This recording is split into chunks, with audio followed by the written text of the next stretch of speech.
Septembre 2009, deuxième année d'IUT, information, communication, réunion d'information sur les stages à l'étranger. Pour ma part, c'est déjà tout décidé, j'irai au Japon. On me prend clairement pour une folle. Pourtant, le 9 avril 2010, une fois toutes les formalités administratives accomplies, c'est l'heure du grand départ. Après 11 heures de vol, me voilà enfin arrivée dans cette mégalopole qu'est Tokyo pour 4 mois. C'est la première fois que je vais vivre seule et loin de ma ville natale. Pourtant, je crois que ma mère est bien plus angoissée que moi dans cette histoire. Après avoir arpenté la ville, j'ai envie d'en découvrir plus de ce pays aux multiples visages. Au Japon, il y a un dicton qui dit « Qui escalade le mont Fuji une fois est un sage, qui l'escalade 2 fois est un fou ». Sage, c'est bien une de mes qualités, ça. Donc, c'est décidé. Du 2 au 4 juillet, j'irai découvrir le lac Kawaguchiko, Fuji-Q Island, et j'irai escalader le mont Fuji de nuit pour voir le lever du soleil au sommet. J'embarque avec moi ma coloc Christa et Guillaume, un Français rencontré sur place, dans mon délire. 2 juillet, 7h30. Avec Christa, nous prenons le bus direction Fuji-Q Island, où nous passerons la journée à enchaîner Grand 8, maison hantée à faire mourir de peur et autres manèges, dont un petit manège qui nous trempera littéralement des pieds à la tête. Le lendemain, nous avons la journée à tuer avant de récupérer Guillaume à 17h à la gare. Nous visitons donc quelques musées, nous escaladons même une petite montagne de 1700 mètres d'altitude accessible en téléphérique. Bon, la vue est sympa, mais le temps semble complètement bouché. Et vous vous souvenez, mes chaussures, la veille, elles étaient trempées à cause d'un manège. Eh bien, elles le sont toujours. Ça sent l'ascension au top. Tout le monde le sait, la préparation avant un effort physique, c'est important. C'est donc pour ça qu'avec Christa, nous sommes vêtus toutes les deux d'un jean. Moi, j'ai mes super Converse de rando et un kawaii Décathlon. Et que le jour J, à midi, nous nous sommes nourris grâce à ces distributeurs. Une préparation de championne, je vous dis.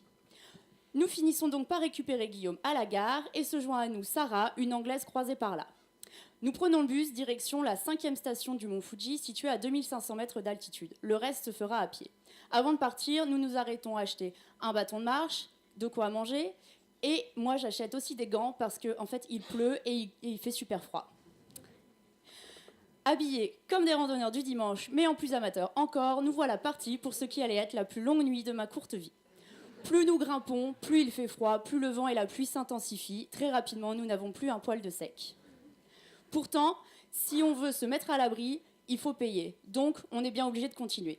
Finalement, un gérant d'un refuge laissait les voyageurs se mettre à l'abri dans les sanitaires. En discutant un petit peu avec les autres voyageurs, on apprend que la Hollande vient de battre le Brésil à la Coupe du Monde. Et oui, même ici, dans cette tempête, les infos du monde se partageaient.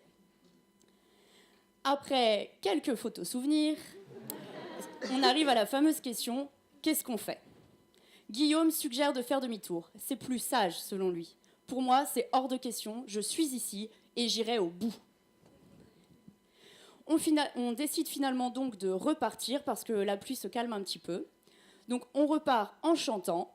Et là se joint également à nous Étienne, un Français rencontré un peu plus tôt dans les toilettes.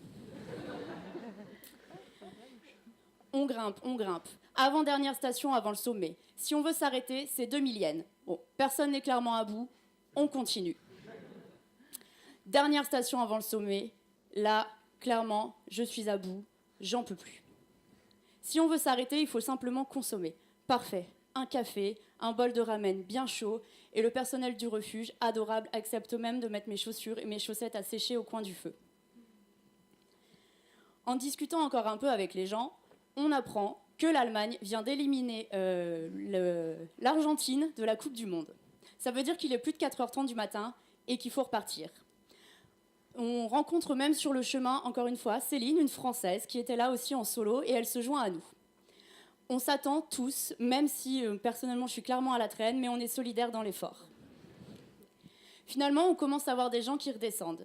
20 minutes, 5 minutes, et puis on la voit, on y est. La torii du sommet, on la voit, 3776 mètres d'altitude. On y est, on a réussi. Voilà ma première pensée à 5h17 du matin.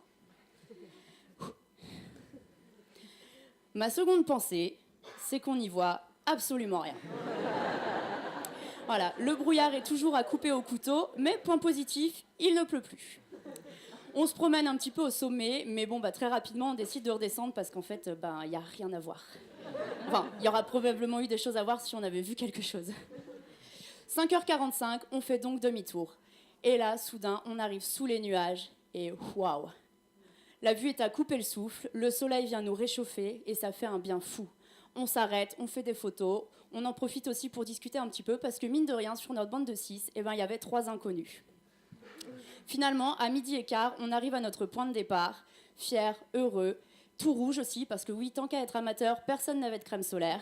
Ça me vaudra d'ailleurs le surnom de super écrevisse pendant une semaine au bureau. Vient alors l'heure de se séparer. Avec Christa et Guillaume, nous reprenons notre bus direction Tokyo, et là on s'endort comme des masses.